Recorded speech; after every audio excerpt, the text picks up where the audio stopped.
West Nile virus by Wade Snedeker and Taylor Russell.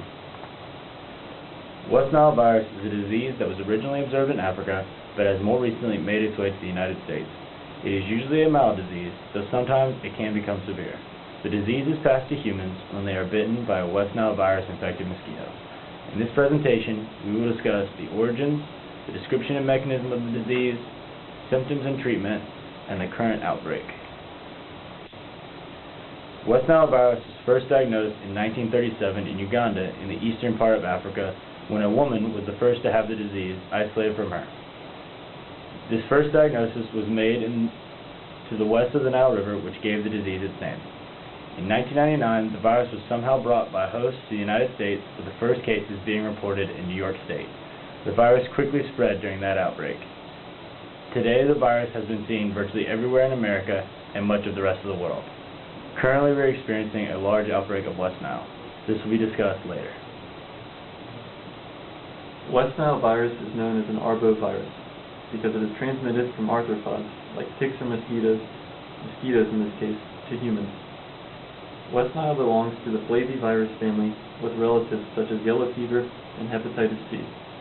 They are all characterized by enveloped single-stranded RNA, meaning once inside the host cell, the virus will release its genetic material, positive single-stranded RNA, and immediately begin using the host cell's ribosomes to create viral proteins.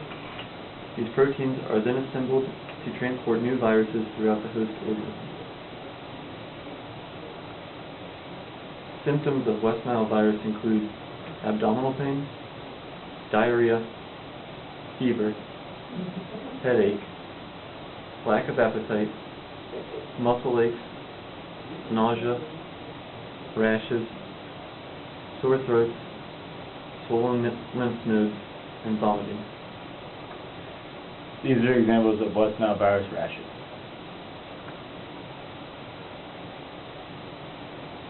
West Nile virus very often goes undetected, as up to 80% of those infected will show no signs or symptoms. There are several ways to test for the virus. The methods that are least used are head CT scans, MRI, a complete blood count, a test of the cerebrospinal fluid. The most common and effective test is a test for the antibodies the body naturally creates to combat the disease. Treatment options are simple yet limited. West Nile is a virus, not a bacteria. Therefore, antibiotics will not be effective in curing the disease.